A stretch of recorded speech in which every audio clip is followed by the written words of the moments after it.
Today I've been checking out Aura History Untold, which is out now on Steam. As normal these days, there are 3 different versions: the standard for $49.99, deluxe for $59.99, and the premium for $69.99. Or if you have Game Pass, the standard version is included. Also, just to say, Xbox games, give me a key for the purpose of this video. I think this game may confuse people as it really looks like, and I would say the promo material shows it as a Civilization 4X clone, but I would say primarily it's an economic resource chain title, almost like your typical city builder, but with the 4X elements on top of that. In reading the reviews, I feel a few people were also a little confused. So how does it play? Well, 4X wise, if you've played Civilization, you've played this. You have a big map, there's enemies, friends, and random encounters to find using your scouts. You have your cities, you start with 1, then you use your settlers to build, and you find more cities, and off you go. Cities are handled a little differently here. The best way to explain is, say your city London is surrounded by districts. Districts are then broken down into areas. New districts are unlocked as your city grows, and then each district has 2 to 5 build areas, and these will come with various resource buffs, and sometimes even a rare resource like grapes, iron, or certain animals which you'll need to use in your crafting process. You can choose how your city grows, so you can exploit the natural resources, build farms, fishing nets, dwellings, and then you put them in those areas in the district. As I said, finding the right balance is really important, as you need to balance your limited space with your expansion, and if you get it wrong, especially with food, it can really cost you. Finally, you can build triumphs like the pyramids, the Great Lighthouse, the Colossus, which help with prestige. Prestige is like a score that tracks your achievements, so it covers military prowess, scientific discovery, religion, culture, and science. And the nation with the most prestige at the end wins, which means this game isn't all about just optimizing one strategy. You can switch your focus and try different things, which I did like. So you progress through the ages via research, much like Civilization. Once you research a certain amount of things, you can move through to the next era. I would say the weakest part of the 4X was probably Exterminate.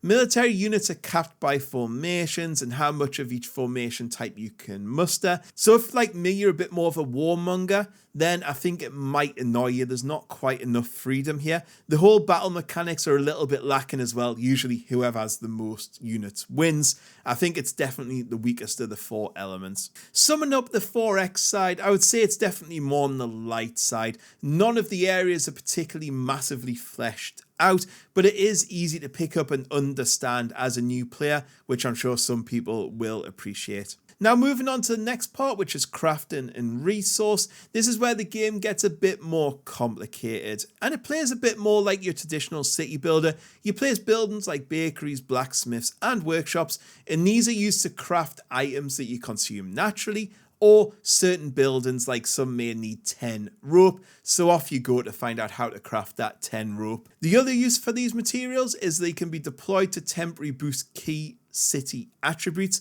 like happiness, health, and city security, or you can swap them in and out of buildings, which give smaller bonuses but longer term things. So for example, a farm could use a wheel or iron tools, and this will improve the stats and food production of that building.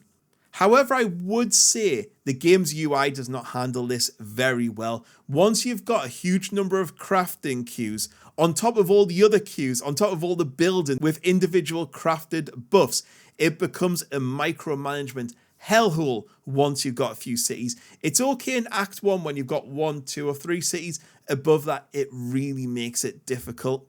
I think the UI element for crafting needs an overhaul. However, I will say the UI for tooltips, tutorial, and understanding what's happening in the game combined with the built-in wiki is great outside of this. Graphically, the game looks really good.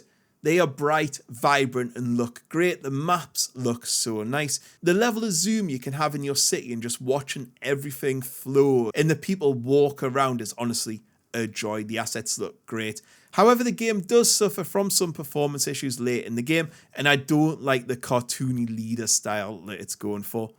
Sound-wise, it's on the basic side, but it's not too bad. The music's good, but I would probably say this is more of like a podcast or while you're watching YouTube chill type game. So in conclusion, I feel this was a safe title. It doesn't do anything massively new, but the developer has managed to smash together 2 or 3 genres and mostly achieved a good experience.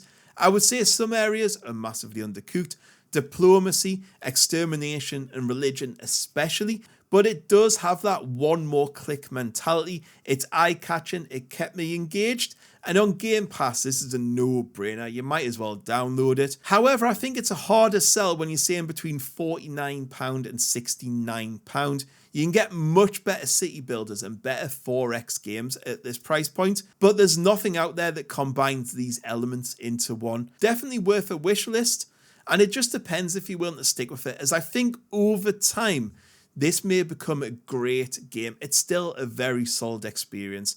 Anyway, guys, that's all I've got to say on the matter. Catch us all later. Goodbye.